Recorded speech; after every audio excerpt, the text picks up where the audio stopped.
Catherine, we can't see you. Oh, okay. I will come.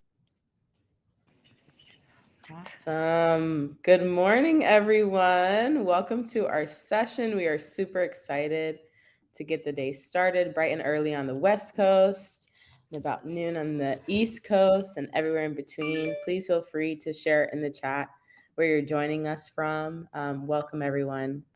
I will say that I'm from LA and I know Alex as well. Catherine, I'm excited to hear how your morning is going. But let's get started. Really nice to meet everyone here in the chat and joining us, as well as Alex and Catherine. Thank you for joining us and joining me on this conversation today. So really excited to get into our conversation. So today, everyone, we're going to be talking about why climate change is an LGBTQ plus issue. My name is Adriana Embis Figueroa. I am an investor at Include Ventures, but primarily my experience revolves around really thinking about how we can break down historical barriers for underrepresented folks in tech. And when I think about underrepresented, that's kind of, ranging from racial identity, ethnic identity, but also gender expression, and also sexual orientation, but also previous experience. So like formerly incarcerated folks, veterans, and other folks, and how we redistribute that capital to communities who need it the most. I myself identify as a queer Afro-Latina. I use she, her pronouns, and I'm passionate about how climate, racial, and social justice intersect. And you might hear a puppy in the background who I did not take the squeaky toy from, so you'll have to excuse that. So awesome. I am joined today by the speakers you see with me, and I'm excited to get into this conversation more. So I'm sharing the stage with Alex Mitchell, who's Senior Vice President of Unlocking Innovation at the Los Angeles Clean Tech Incubator, and Catherine Wolford, who is Program Manager of Blue Swell Incubator at See Ahead. So I'll start with passing the mic over to you, Alex, to share a little bit more about who you are, and why don't you share your pronouns as well, if you don't mind, and share a little bit about your background, and then we'll get into the panel discussion. Thank you so much, Adriana, and it's really great to be here. Alex Mitchell, he, him, and I've sort of come to this journey by way of a personal passion in transportation.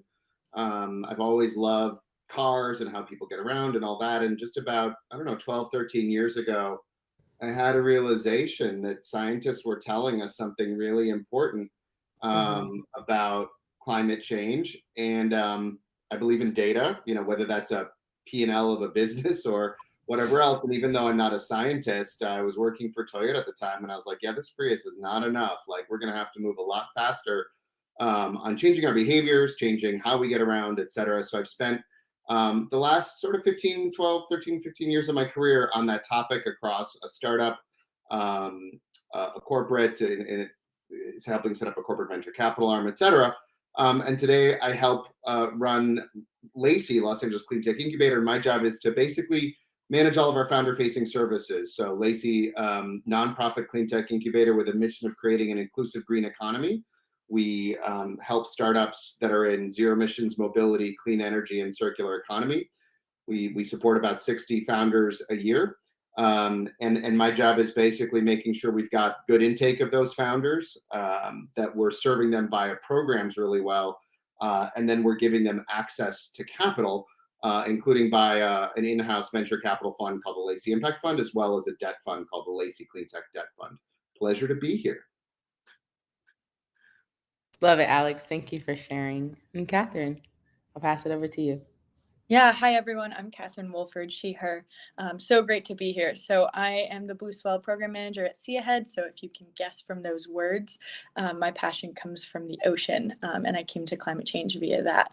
I studied coral reefs, mangroves, seagrasses as a coastal ecologist for my undergraduate thesis. And as I was writing the takeaways as much as I love the hard science of it, it's the human interaction with how we engage with our ecosystems that totally dictates the successes of them. So if we want to be able to sequester carbon with these powerhouses, we also have to account for livelihoods in the area. So working in the Yucatan Peninsula with development and hospitality industries, the business side is absolutely paramount to consider as we make these types of decisions for climate and coastal resiliency. So my first career was venture philanthropy, where I looked at portfolio operations for funding startup nonprofits. And then now here I am at Sea Ahead running the Blue Swell Incubator, which helps ocean technology startups get the business acumen, know-how, and connections that they need, as well as with first funding. It's in partnership with the New England Aquarium, and we run this yearly program. It just kicked off 2 days ago, our third year. So we're really excited to have our third group of startups in town working for ocean sustainability. It's awesome. Congratulations. And I don't know if you shared your pronouns, Catherine. I might have missed it.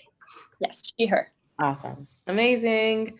Well, thank you both for joining us. I'm really excited about this conversation. I think we can get started with the first question. And folks in the conversation with us, feel free to add where you're from or where you're calling in from today, as well as questions throughout. I might be able to grab some from the chat.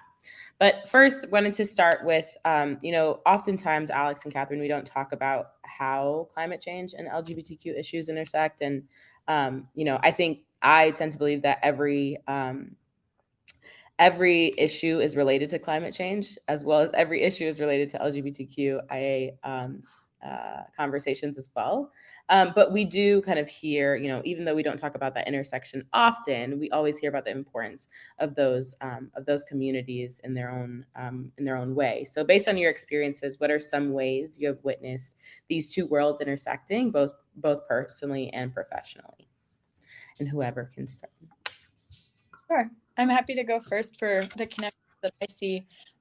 Coastal resiliency, I think, is one of those big intersectional issues. And I'm sure, as Alex knows with transportation development, it's a lot of folks live in cities that are on the water. I think the United States, 50% of our population does live within 100 miles of the water. And with that, we have natural disasters and sea level rise that are just increasing with as the climate is changing, as the atmosphere is heating up beyond 400 parts per million. That displaces people. It displaces folks from their homes, from rural communities, coastal communities, and any kind of issue with immigration is exacerbated when you need to have that sense of safety as an LGBTQ individual. So it's a global concern, and as we're uprooting people because of this, and we're just going to see more and more of it unless we tackle these climate change issues with innovation and policy, then it's going to continue to uproot people from places where they have hopefully felt safe before, or put them into new situations where they might feel less so. Absolutely. I'm so happy that you bring that up. I mean, I think even just being in LA, we see so many folks kind of living on the coast, and water is such an issue as well, too. So curious to hear. Alex, what are your thoughts?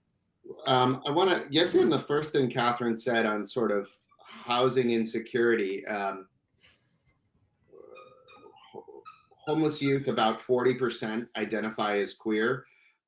That's obviously a lot larger than our, just the queer population amongst the general population. So we know that we as a community are already predisposed towards housing insecurity and experiencing homelessness during youth. And to Catherine's point, that only is going to get exacerbated with climate change. The number of people who previously were housing secure who will all of a sudden find themselves not able to live where they previously lived is going to go up. And so that's just going to only exacerbate that problem we see of homeless queer youth. So that's one area, is just we all know the preponderance of queer youth in the people experiencing homelessness community. And I think that's going to get worse if we don't take action. But there's another way that's sort of more philosophical that I think I've always appreciated. One of the things that I think every queer person feels in the process of accepting their queer identity is it's this notion of, you can't see it, but it's super, super important to me. And it's fundamental to who I am. And in some ways, that's a little bit how I also think we often do communicate about climate change, which is, look, no, you cannot see greenhouse gas emissions from a tailpipe of a car, but that doesn't mean there's not something supremely important that's happening when that's happening. And so, we as LGBTQ plus individuals have a really good appreciation for understanding and appreciating that which is not like seen at first glance or appreciated just by looking around, but going, there's something really deep and meaningful happening. And so I think, it's almost a moral obligation of our community, given that gift we have of basically, a gift and a downside of experiencing life in a world that, like, sometimes says, well, I can't see what you're talking about, and therefore it's not, a difference. But like, no, it's very core to who I am. We know that process as a community, and I think we should honor that in that same parallel with climate, which is you can't always see the beginning of the problem with climate change, whether that's, again, greenhouse gas emissions, or the fact that we ignore where some of our trash is going, but you feel the consequences in the end. So a really good sort of philosophical parallel about our queer identity and how climate change happens. Yeah, and I love the idea of learning and honoring from that experience and how that can apply. I've seen some examples where the bathroom laws in North Carolina it was employee activism at, I believe, the company now called Meta, that encouraged Meta to remove its operations from North Carolina in protest of these discriminatory bathroom bills. And so the equality rights movements can also be used for climate legislation with these big corporations as well, to get employee advocacy, following in those footsteps, learning from those experiences for climate policies going forward too. Absolutely. And I would also like to say, I think one of the things that I've really been, and it touches to both of your points, that I love kind of engaging in and following in is queer youth activists on our college campus. I was really involved kind of on the racial and social justice side. And Alex and I actually worked together, everyone at Lacey, prior to where I am now, to Include Ventures. So kind of, Alex has heard about my activism in the past, but I really actually started joining this conversation much later in my life, after I really understood why, as a person, as a woman of color in this country, I always face so much oppression, as many other LGBTQIA folks do. And I learned about this intersectionality once I started realizing more and more how these conversations overlap, right? And I think, youth activists play such a big role in helping folks get into the conversation. So I think one of the things that we can do is really kind of follow suit, or follow the folks that are working to bring these conversations together always, whether that's youth or whether also that's folks and communities and partners and organizations such as Lacey here in LA, and Sewell as well. So just excited to see these conversations come together more and more, and excited to have this conversation right now as well.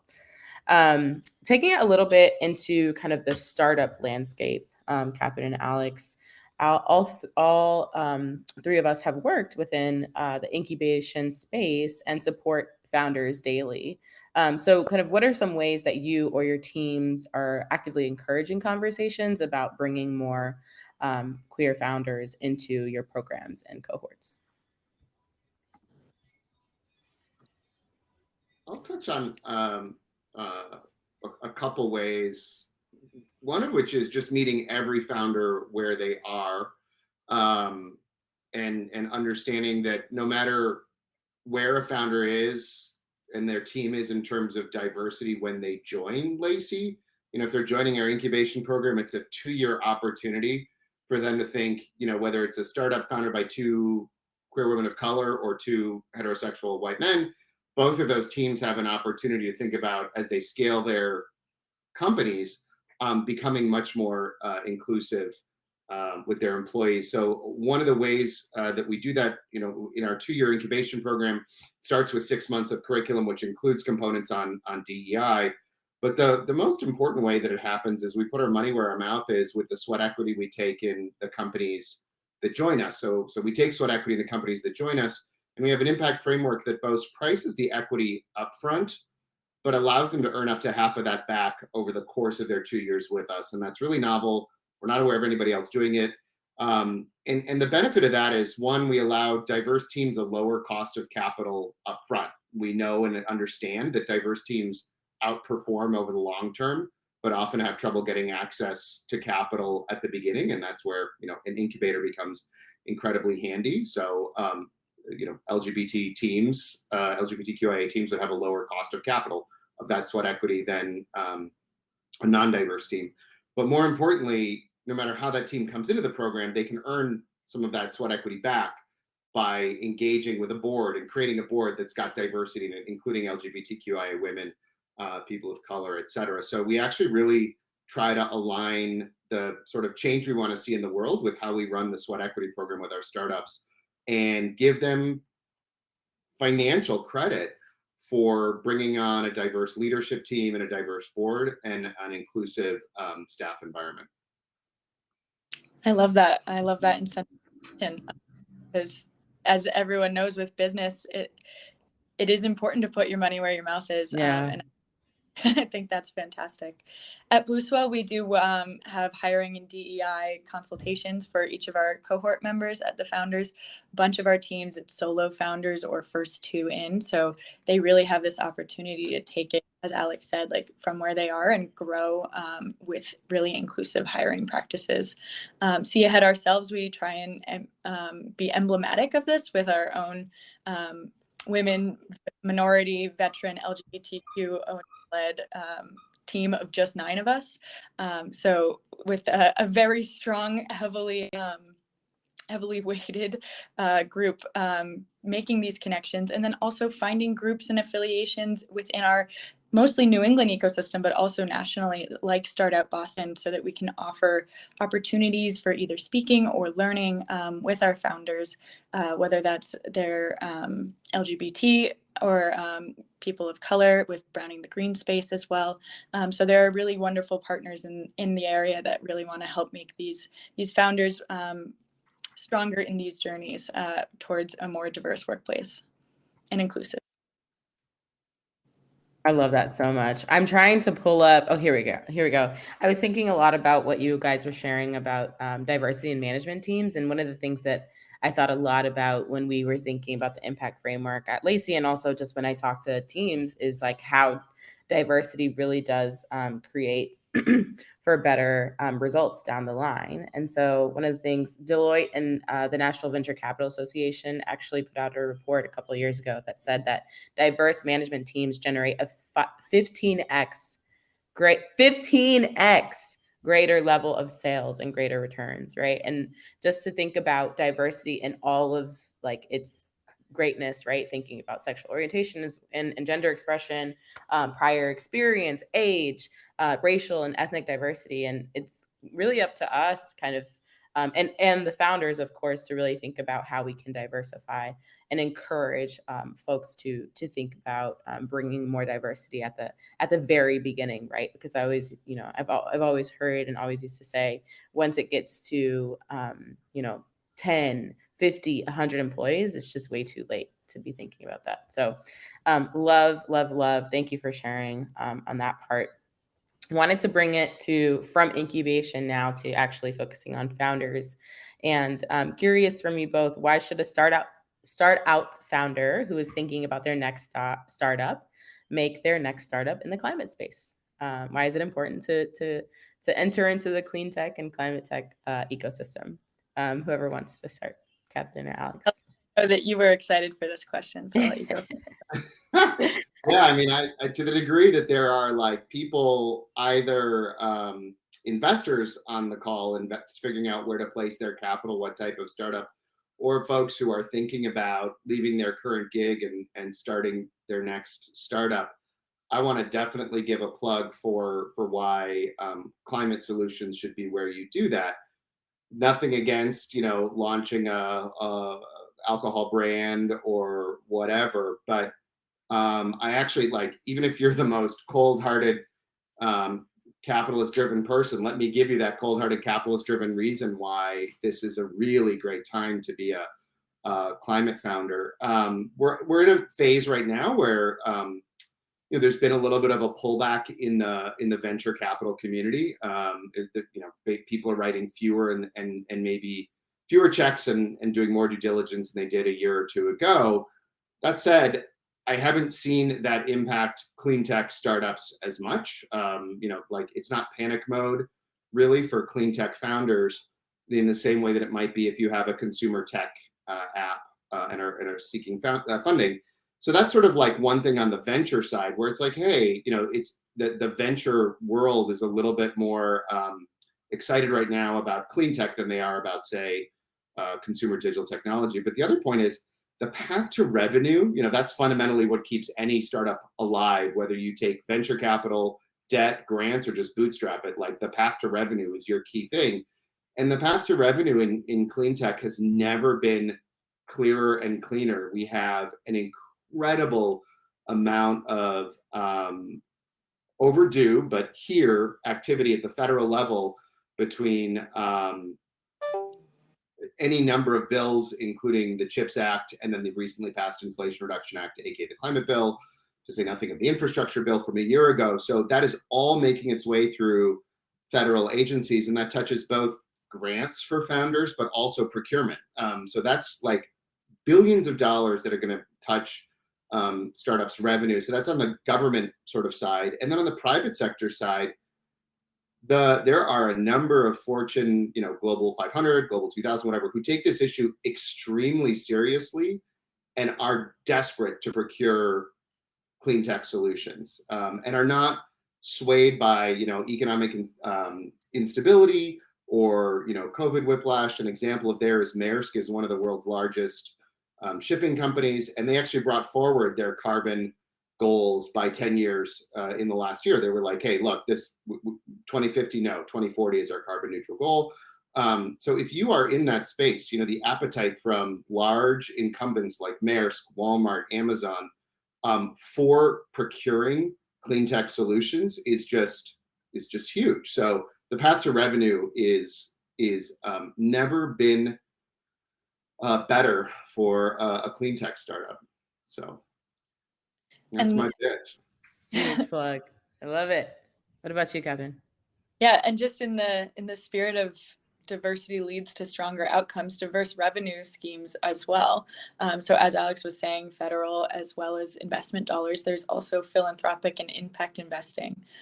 So getting a business started with all these opportunities for you, like as Alex was saying, like there's just never been more excitement around this. And so same with the ocean and blue tech specifically. Yeah. In 2018, we're 4 years old, and we were one of the first in the entire country. And now there's 3, 4, 5 incubators popping up all around this blue tech. The Economic Development Agency federally also gave money to supporting these types of blue tech clusters. So it's just a really exciting space that now the word blue tech is a little more recognized. It's a little less, what is that? Oh, it's ocean technology, it's ocean sustainability. So it's a rising wave, and there's building momentum, and we're really excited about that. So that's my plug for getting into impact with good business. That way you can sustain both your bottom line and the triple bottom line for social and equitable outcomes as well. Absolutely. It's hot to be in climate, y'all. It's really hot to be in climate. I mean, it's actually getting hotter everywhere too. Like we need it. So yeah. Start a startup in climate, fund a climate startup if you're on here and you're an investor, if you're in the ecosystem. Find out how you can get involved in clean tech and climate tech communities. If you're in LA, check out Lacey. If you're in Boston and Cambridge, check out where Catherine is, Sewell, and just really plug yourself into the community. There's so much going on. So happy to provide any folks with organizations and contacts if you need any folks to be connected to. All right. And then final question from me is kind of what are one or two actions we can take today to bring these conversations and communities together? I got to start a little bit by plugging into your local communities, but wondering from you, Alex and Catherine, kind of what you see the best way of getting into this conversation, into these conversations is. My way that I like to engage is finding local volunteer opportunities. Especially if you're new to a place, that's a great way to make friends, but also find community and connection. And then that can bring you to whether that's activism or supporting local food systems, gets you involved with a lot of other people that share that passion. And then that way you can learn from them, join them on their other opportunities. So I work with the local farmers markets because I'm really excited about local food systems as well. And then just from there, like it can really blossom to giving back to your community and doing good work there. Love it. Alex, what about you? In a similar way, think about mentorship. Start Out has its own mentor program that I'm a part of, but everybody has some skills, some capability that they can give back on.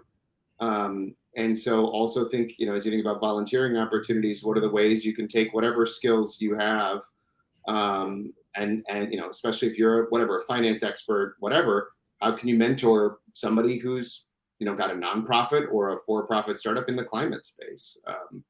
It's a great way to get involved as well. There's also a number of there's a lot that happens in Slack where there is this sort of secular generational shift of people sort of saying, I've spent 20 years in corporate America, and now I'm done with that. I somehow want to make the rest of my life have meaning, not just earning $1. And so there's any number of Slack communities that you can connect with, both that connect you with folks at the international and national level, but also like deeply within your community. So I think some people know My Climate Journey, which is a podcast and a Slack channel. I'm also just looking at what's Work on Climate is also like a pretty cool Slack channel of a lot of folks who are just like, all right, I want to work on climate. So that's another way, is just start the conversation digitally and then let it sort of create local opportunities for engagement. Yeah. And as the startup and climate tech community is growing, taking whatever skills, like Alex was saying, in your job or position now can apply to a climate organization. So we go and talk around with universities a lot, where we're helping undergraduates pick career paths or think about career paths. And they may have a degree in not marine biology, not engineering, but business or accounting or anything like that. And all of these startups need these types of employees and supporters. So it can always apply to that field, regardless of your background. Absolutely. And I'm thinking a lot about how, even if you're not in climate, like I was a couple of years back, how can we bring like our communities and our families and the people that we love into the conversation, even if it's not like starting, founding a startup or joining a clean tech community, or, going out. I think one of the things that I've been really excited about is I found out about a local program here in LA called LA Compost. And there is, a farmer's market right down the street from where I live. Every Thursday, the LA Compost folks come and they pick up your food waste, right? And so just being able to share the news with my friends, and oftentimes like in Black and brown communities still, and like I people are always like, oh, Audrey, ha ha ha, like you're so, look at you, like all climate, la la la. But I'm like, no, we're not, y'all. We're not going to be alive in 40 years if y'all don't pay attention, So I think really thinking about how we can encourage folks that are outside of our conversation, because so many times we're just like, yes, like, excited about all of the technical conversations, and we get so kind of into the policy and into the infrastructure, which is really important. But also thinking about who is like not plugged in at all, and who is not thinking about how we can upcycle things and recycle things, and how we can reuse, and how we can take care of the food that we're eating and not throwing out as much. I come from a very low income background. And a lot of the folks in my family are very sustainable in their own way. We were talking about this the other day. Like, a lot of times we would like reuse the packaging or the bat. I always see like people memes with people having like garbage bags under their, a lot of like immigrant communities and poor folks like have their garbage bags underneath their sink because that's something that we keep around. So just really thinking about how we can make sustainability cool, if you will, or bring climate change more into the conversations with folks that aren't even aware, aren't even doing kind of anything to be able to think about it. So yeah, all in all, lots of ways to get involved, lots of ways to bring climate change into the conversations and into your communities as well. And if you see an opportunity to throw an event or to have, a small conversation with your own community, please feel free to reach out to us as well. So folks in the chat, if you have any questions for our panelists, this would be a good time. If not, I have a couple more questions for you all. I see Olivier. Hi, Olivier. It's so good to see your name. But Olivier drops in the chat, Gay for Good, a national network for LGBTQ plus and ally volunteers. That's awesome. Let me see what else might have gone into the chat. We have folks from Philadelphia today. Richard from SF, sustainability is something that needs more focus. Absolutely. James from Philly says, so important to be thinking of this as an impending set of disparities for the LGBTQ plus community. I love that. And then Brad Dressler says, thrilled for this social responsibility and LGBTQ plus intersection discussion. Love it. Awesome. Well, if folks have conversations, hello. If folks have questions in the chat, please feel free. But I wanted to give a quick second, actually, Alex and Catherine. I remember that we were talking about your own passions and kind of what you were excited to talk about today, and also what you generally talk about in your day-to-day. So, Alex, I know you have a newsletter about transportation. Do you want to share kind of a little bit more about your newsletter and maybe some of the been seeing in the ecosystem that are exciting to you? Yeah, sure. So I'll put the URL in the chat in a moment, but I do a biweekly newsletter that sort of helps people try to understand about sustainable mobility, more from a startup perspective. Where might you be able to invest if you were an angel investor, and why do those things matter? So I'll throw that in the chat in a moment. But I do want to give a shout out to a couple of queer founders, for example, in the Lacey network. One is Clue, which I will throw their URL in the chat, and I think it's get.com, but it's a composting company founded by a founder who's really passionate about how do we make because in California, nobody knows it, but we are now legally mandated as of January 1st to not throw our food waste away either in the, like, for example, if you live in LA, the black bin or the green bin. You got to put it elsewhere, which is via composting. And that's a real challenge for people to wrap their arms around. What am I supposed to do? How do I do it? And so they're selling a machine that helps people compost in a way that leaves you with very, very minimal solid waste that doesn't have a nasty odor to it that you can throw in your garden and you're good to go. So that's a really cool startup, and I'll throw their URL in the chat for in a second. Yeah, that's one really cool queer-led business that is in the Lacey network.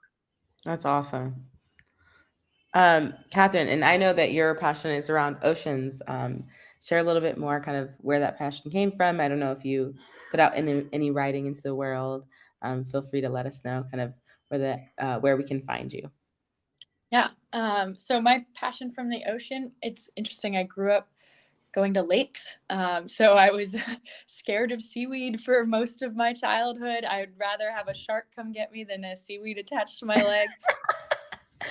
But over time, as I aged out of my summer camp counselor age, I wanted to find a really cool study abroad opportunity that was funded through my university, Princeton, to send me to Panama and learn about blue carbon. It was my first exposure to blue carbon. I was like, that's going to be a great excuse to tell my friends I'm not going back to the lake this summer.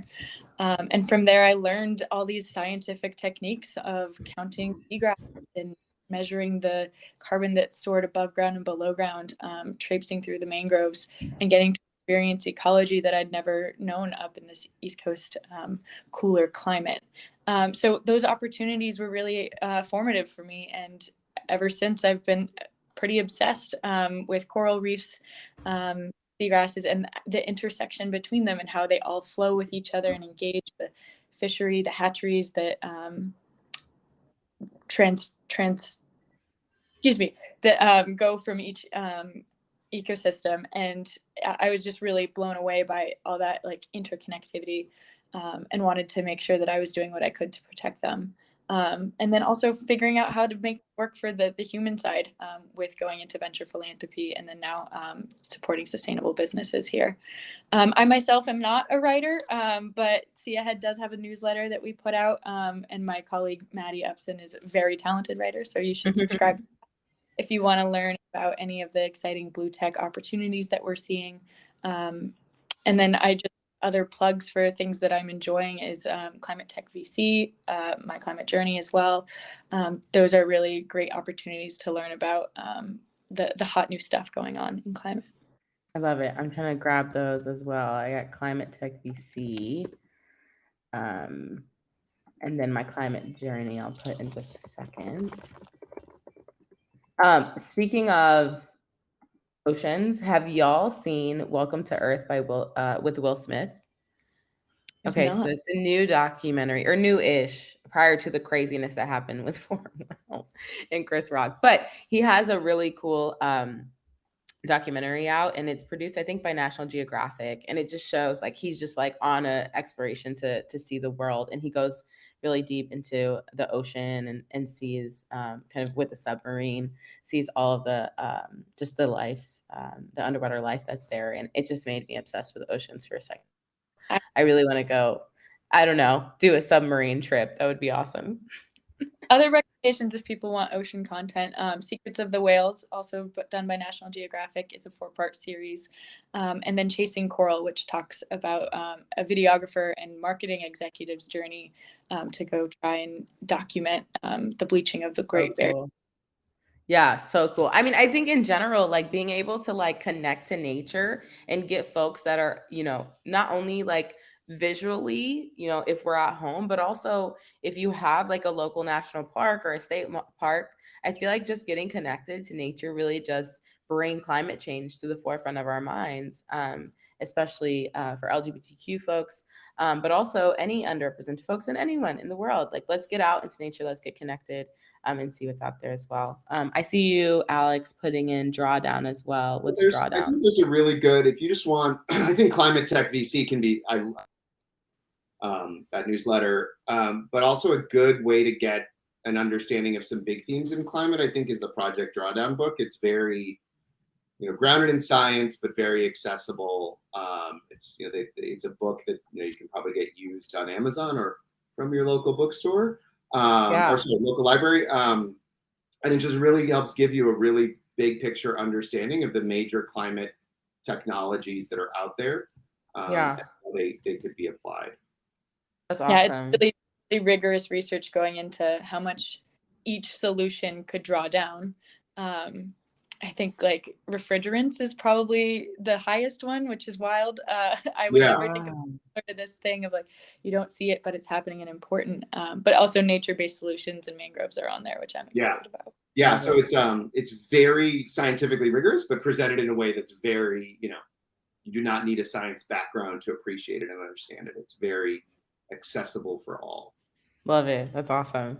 Thank you for sharing. Oh, go ahead, Catherine. What were you saying? Yeah, to Alex's point, if you want to start a climate startup, go through Drawdown, see which one's exciting.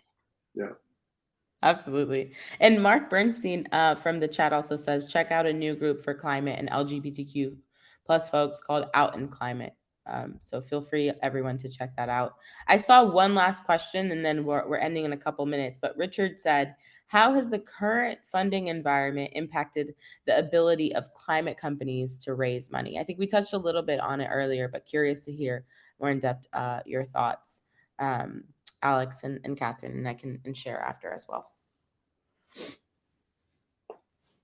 So I think the current funding environment has is truly like, this is probably the best time to be a climate entrepreneur and seeking grant dollars, venture capital, you name it.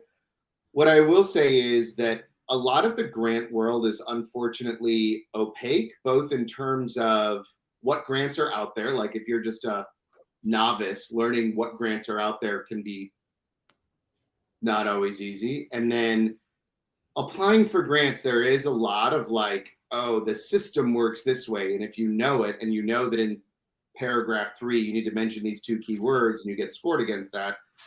There's a lot of insider sort of knowledge. And there's not always great solutions on that. But I do think, for example, if you're just wanting to look at, Climate Tech VC will give you a very good idea of who's out there in the venture capital space that's writing venture checks in climate. If you're looking on the grant side, I do think there's a lot of digital platforms that at least solve that first problem of what grants are out there. So opengrants.io is a pretty good, just like, you can set your key search terms and have it ping you, that sort of stuff. They do also have a platform that would allow you to hire a grant writer to help you with a grant, sort of a freelance marketplace of grant writers. So that fundamental structural challenge is still there, which is grants are kind of opaque to learn about and opaque to win.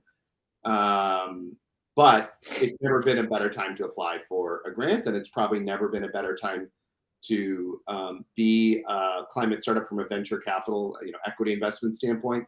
Might be a little bit of turbulence this year, but venture capital markets overall are really turbulent.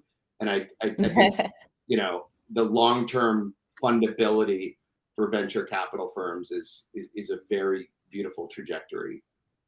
Yeah. And to the trends in the blue tech space, at least, we are seeing a little bit lower valuations coming in, but I think that those are actually favorable for founders because it prevents the possibility and risk of a down round. So I think that perhaps they were a little overinflated for a while, and then moment. And then on the philanthropic side, back when 2020, that's where I was. We saw all of our philanthropic funders continue to give through the heat of the first lockdowns. So even with uncertainty and recession being on people's minds, I do think that there is still money and vigor and excitement in this space. Yeah. I want to just and I actually think this current funding environment for founders leads to healthier outcomes for founders than sort of the environment of a year or 2 years ago. The risk of the down round or the just take on a giant amount of cash that you didn't always need, a year or 2 ago, and be like, okay, now I've got to do 2 or 3x more than I thought even I was capable of. Like that just, at times put too much pressure on founders. And so I think the fact that people are doing more due diligence and people are writing smaller checks and waiting a little bit longer really does favor healthier founder situations, even if it feels a little bit more stringent now to get that capital. Yeah, absolutely. And even, I'm kind of in a mix of impacting my firm is called Include Ventures, and it's a mix kind of impact investing, but also traditional VCs. And it's been exciting to see kind of how much our co-investors are really thinking about climate as an option to invest. A lot of our co-investors actually don't tend to invest in climate, but because startups are doing so well within that vertical, and also because the environment is just generally going toward more and more conversations around climate change, we see more and more investors excited about it. So this is, again, as we were all saying before, it's a really great time to join the conversation as a founder, as a management team member of a startup, as an investor. If you're interested in angel investing as well, there's a lot of different groups and circles that give kind of the lowdown on how to analyze different startups and think about kind of how to do your own due diligence as an angel too. So feel free to reach out to us. If anyone has, I know Alex, you dropped your Substack, but if y'all want to drop your Twitters or anything else that people, where people can find you, feel free to do so. But with that, I'm going to close us out, everyone. Thank you so much for joining us today, for being active in the chat. Alex, Catherine, thank you for your time. Excited to continue in conversation, and really excited for the rest of the conference as well. Everybody enjoy. So thank you, everyone. Thank you, Adriana. This is wonderful. Awesome. Bye, everybody. All right. Thank you. And thanks.